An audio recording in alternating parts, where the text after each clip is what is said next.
What's going on, everybody? This is Relax Okay. Back to you guys with another video. I'm going to be reacting to AI Telly. Pretty much talking about what happened over there in South America, man. They just snatched up the whole president. And this is supposed to explain how that happened. That's actually kind of crazy. Just think about, like, they snuck over there and snatched up a president. That's crazy. Let's dive right into this, y'all.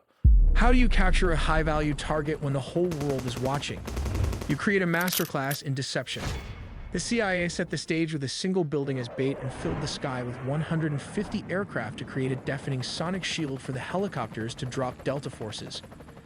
F-35s lit up the perimeter, turning night into day. By the time the dust settled, the helicopters had already touched down and Maduro was gone. We'll also look at how the U.S. uses the F-35 jets in its Navy to launch a large-scale attack, all in the video ahead.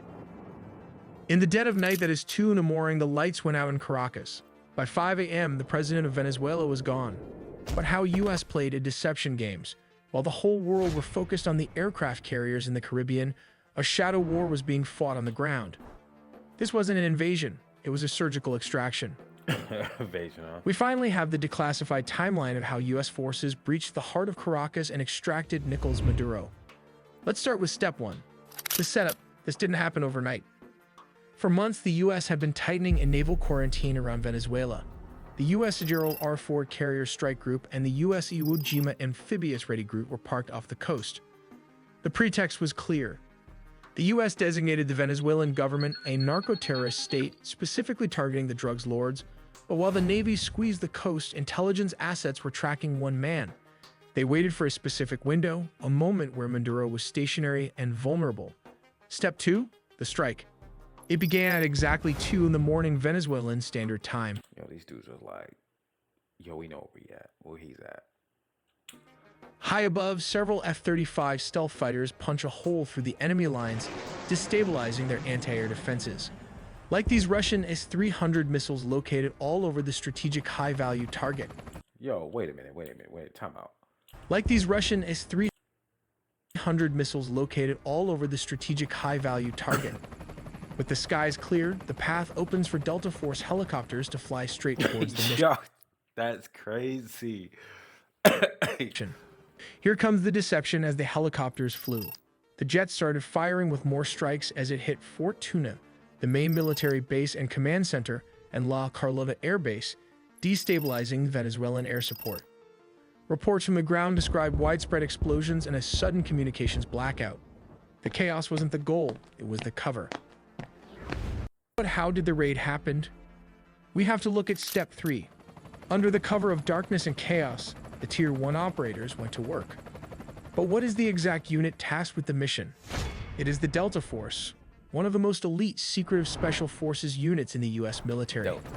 Witnesses in Caracas reported low-flying aircraft skimming the rooftops, flying well below radar coverage. The team breached a secure compound believed to be a safe house within the massive Fort Tuna complex. Resistance from the Venezuelan Presidential Guard was swift but ultimately futile, as the helicopters lay cover fire. The operators moved with surgical speed, landing on multiple points. But how exactly the capture and extraction happened? For this, let's look at step 4. Specialized helicopters hovered over the objective to insert the assault team. While dozens of attack helicopters laid down suppression fire, the Delta Special Forces descended and started the search for the high-value targets. How did they find him? Simple. The CIA had planted spy inside Nicolas Maduro close circle. Yo, this is what I was waiting for. That is crazy. Like, you can't even trust your own men. While back in the U.S., Delta Force built an exact replica of his safe house, rehearsing the raid until they could do it blindfolded. While operators breached the room so fast, his security could not even react to the situation as the sound of flash grenades disoriented the security guard. Using blowtorch, they caught him before he could even lock all the doors. Maduro's shock and awe froze him as Delta Force reached the compound. Nicolas Maduro and his wife, Celia Flores, were physically secured. This wasn't a negotiation. They were detained and immediately moved to the extraction point. These aircraft are capable of performing urban extractions from buildings and refueling in midair. Within minutes, they were airborne, leaving Venezuelan airspace and heading to a secure floating staging base in the Caribbean. This Operation Southern Spear has changed the geopolitical map of South America overnight. But wait, before after the extractions, there were reports of F-35 jets also leading the tip of the spear for the attack. We'll look how the United States used F-35 jets instead of F-16s for operations in Venezuela, because this is a well-organized and militarized Venezuela has positioned advanced Russian S-300 missile systems, Chinese radar networks, integrated Russian air defenses, and Shahed drones along its borders. This creates a highly lethal and challenging environment that older S-16s would struggle to survive. As stated, around 150 aircrafts and a massive 8 U.S. destroyers were stationed there. It also has 3 amphibious aircraft carrier and surveillance plane to turn it into a massive command and control juggernaut capable of overcoming a modern military's air defenses. Signals a readiness to counter Venezuela's entire air defense network if necessary. But why Venezuela Air Force failed to intercept? As of 2025, Venezuela's fighter jet fleet consists mainly of approximately 21 Sukhoi Su-30 multirole fighters delivered by Russia between 2006 and 2008, which now form the backbone of their combat air power.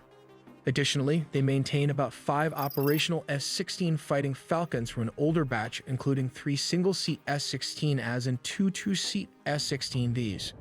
These S-16s are aging and suffer from limited maintenance and part support due to U.S. sanctions, although they have been supplemented with Israeli upgrades. Venezuela acquired its F-16 jets from the United States through a foreign military sales agreement called Peace Delta in May 1982, during a period of good diplomatic and military relations. They were the first Latin American country to receive the S-16, with deliveries occurring between 1983 and 1985. The reason the U.S. does not use F-16s in current operations is because these jets lack the stealth capabilities necessary to evade the S-300 and other integrated defenses. The advanced S-300V or anti-2500 systems, supported by dense Chinese and Russian radar, can easily detect and target older aircraft at long ranges. Sending F-16s into such an environment would result in high attrition risks, as they are vulnerable to radar detection and missile engagement. Not to forget the Russian Buk air defense system that can take out an S-16 with ease. These are cheap R-15 or 24 Buk systems are already active and mobile all over the country. Additionally, S-16s are less effective in contested airspace saturated with drones, especially the Iranian Shahed drones used by Venezuela for reconnaissance and kamikaze strikes. The F-35, however, offers crucial advantages. Its stealth design enables it to fly undetected or with much lower risk, making it effective against advanced surface-to-air missiles and networked radar systems.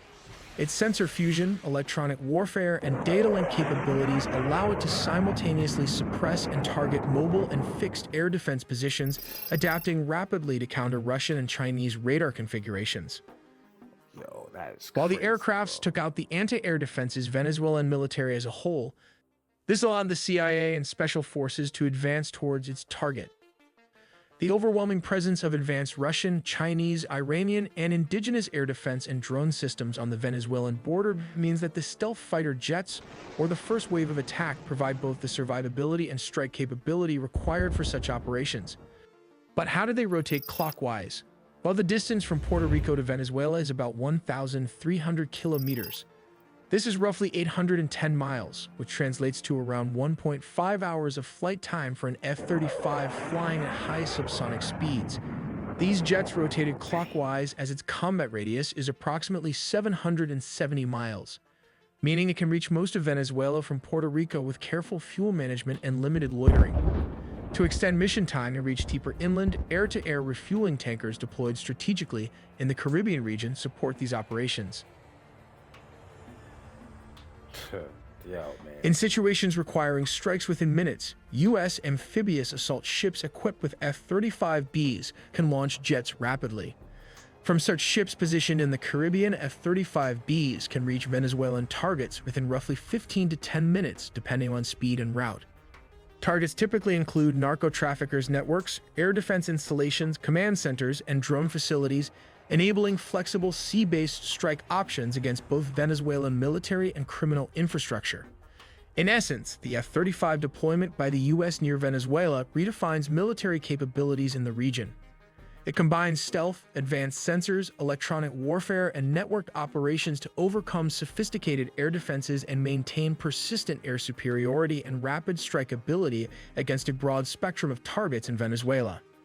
This reflects a strategy that goes beyond counter-narcotics to deter and, if necessary, decisively counter the Venezuelan military threat. We also made a deep dive into the sea, air, and land components of the nuclear triad, so subscribe for more videos to not miss a beat. That is crazy, bro. Like, our technology is insane. And like we pump the most money in our army. It's crazy. And I know we're just getting started with all that stuff, man. Like I know there's more stuff out there like they probably testing right now in them labs. Yo, man, America is just yo, man, their army crazy. Let me know what you guys think. Like, subscribe, dislike. You guys dislike the video. Relax, okay, is out. Peace.